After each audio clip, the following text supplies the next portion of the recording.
launching the application, the first thing I see is a server list. So you can have access to data sets across multiple servers. I'm going to select one of the servers that I know has data sets of interest.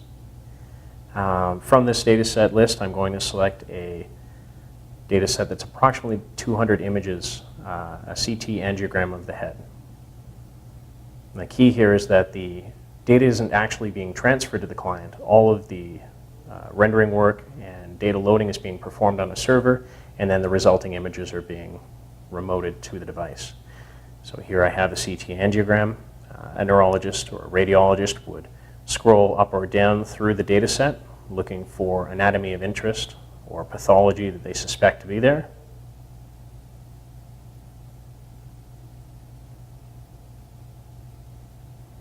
And then they would go back and focus on a specific area of interest. So here they might want to look at the middle cerebral arteries, which are vessels that feed blood into the head. So I'm going to use a pinching motion to zoom in on the feature, and then go back and forth looking at the middle cerebral arteries, which are the vessels here entering the head.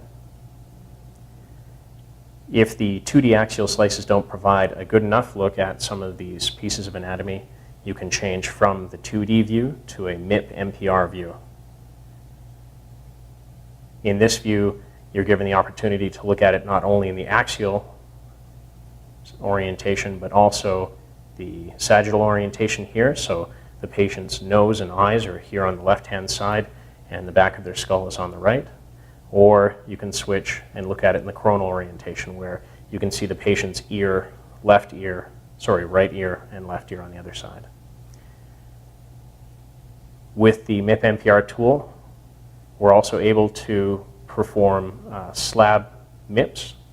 So I'm now going to change from a 0 thickness slab up to a slab that has 10 millimeter thickness, and that allows me to appreciate more of the detail of the neurovasculature. So again, here I can zoom in on a specific anatomy of interest and review that more closely.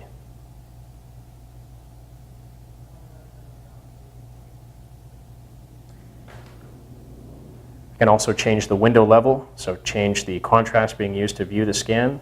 So you can choose to look at different pieces of anatomy in this data set.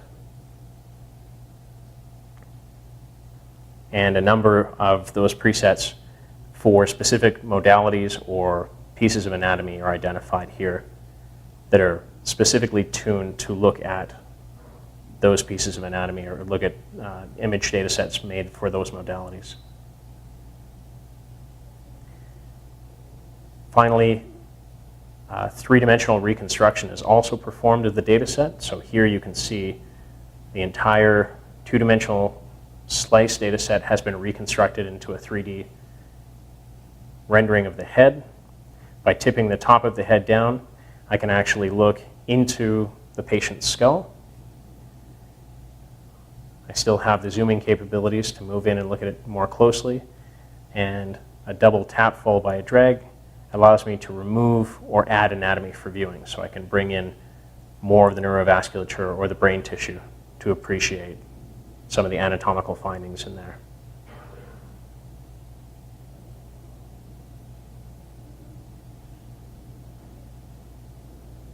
There's also a patented lens tool which allows for us to have a contextual close-up of a piece of anatomy showing where the anatomy, the blown-up anatomy is with respect to the original data set and giving us a closer look at that detail.